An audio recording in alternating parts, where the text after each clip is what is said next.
आपल्यामध्ये एवढं भांड्याची गरज नव्हती रे। तो बोलता बोलता किती पुढे निघून गेला ते बघितलं तू? कब तक काले कानून का घोड़ा सवर्णों पर चलाओगे? यूजीसी लाकर गधों को घोड़ा बनाओगे?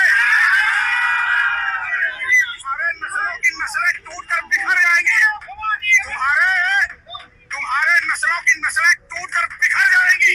फिर भी तुम सवर्णों का रोआ नहीं उखाड़ पाओगे। प्रोटेस्ट पर्यंत ठीक आहे रे, पण लोकांनी असं नाही बोललं पाहिजे। तुला काय वाटतं, जातीवाद होत नाही का? बघ, जातीवाद तर होतोय रे, मला पण मान्य आहे, पण हे युजीसीचं जे बिल आहे ना, हे पूर्णपणे करेक्ट आहे असं वाटतंय का तुला? हा मान्य आहे मला, त्याच्यामध्ये फ्लॉज आहेत, पण ते पूर्णपणे कॅन्सल करणं हा पर्याय नाही। कॅन्सल नका करू, तात्पुरतं स्थगित करा ना, त्याच्यामध्ये करेक्शन करा आणि परत लागू करा।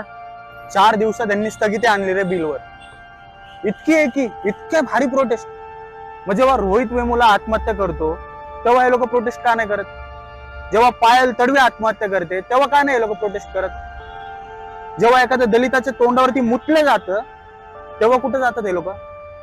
4 दिवसात यांनी बिलावर स्थगिती आणली कशी रे? तुला आठवतं तो फार्मर प्रोटेस्ट? हो, त्याच्यामध्ये किती लोक मेली, किती लोकांवर बळप्रयोग झाला, पण स्थगिती यायला किती वेळ लागला, आणि या बिलावर एवढ्या लवकर स्थगिती आली? मला काही समजाना झालंय।